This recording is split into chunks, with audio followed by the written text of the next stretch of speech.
grayish-green eyes and her smile. That unique smile she's only ever shown to me. Oslo, I sigh, and can taste the sadness from the word Oslo. It tastes cold.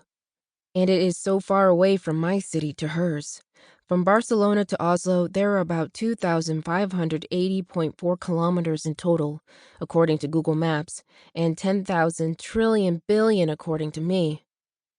I wet my lips and feel Anna's hand stroking my cheek. Missing someone goes straight into the heart, rotates it, and proceeds to tear it apart. My veins twist their way through my body like roots in a deathly cramp. I don't know how to water them when Anna is no longer near me. "See you," was the last thing she said before she left, and I hold on to that. The thumping sound of a basketball hitting the pavement merges into my thoughts.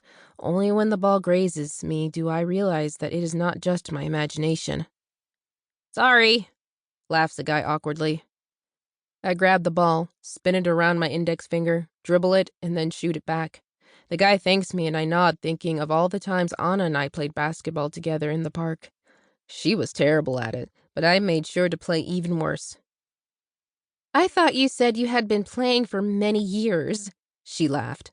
I shrugged, just wanted to be close to her, and it was easier when I didn't dribble the ball away from her. I tilt my head back and look up at the sky. "Where are you?" I whisper, and hear her laugh from inside the sun's core. I fix my gaze on the burning hydrogen. I was sneezing, as if the evening red blaze up there was Anna's soft hair, which tickled my nose. I caressed my lips with my tongue. Everything was so right with her. Everything is so right with her. I showed her in Barcelona. She loved the atmosphere. We lived off churros and love. I was wandering through the streets along the beach and along the park. Time stood still, but everything was alive. "You're so laid back," she laughed with gleaming eyes. "Mañana, mañana," I laughed and kissed the tip of her nose. It was diametrically opposed to the diplomatic parties that I attended with Anna and her parents, even though they were so nice. My candy floss hair was set more stringently into place, like a yuppie's, and then we stood and tried to be serious among the stuffy-dressed people with flattened-out smiles. We nibbled on hors d'oeuvres and sipped cocktails. We are acting out a game where we starred in a Scandinavian crime noir film, where negotiations had to be made to hand over a most wanted criminal to their home country's embassy. But in secret, we re-poured our cocktails into jugs and hid down in the embassy's basement. Afterwards, we would go back to my place and talked until the nights turned into mornings. About our dreams, about me as a screenwriter, about Anna as an actor and my internal muse. "The first love is always the greatest, although the next one will be even greater," gleamed my mother when she first met Anna, and falling instantly for her as I did. Anna giggled with embarrassment and hugged herself into me. Then it became our internal joke, especially when we shared churros. "I want the biggest one," I always laughed. "But mine should be bigger," Anna laughed, running off with the whole cone.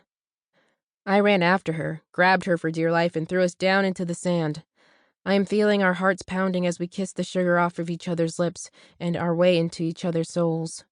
Everything was sweet with Anna by my side. I turn around to the apartment complex and walk down to the end of the building. I don't want to go home without Anna, so instead, I take the fire escape right up to the roof where we would always sit together and look at the stars. I sit with my back up against the railing and hope the plow is clear tonight.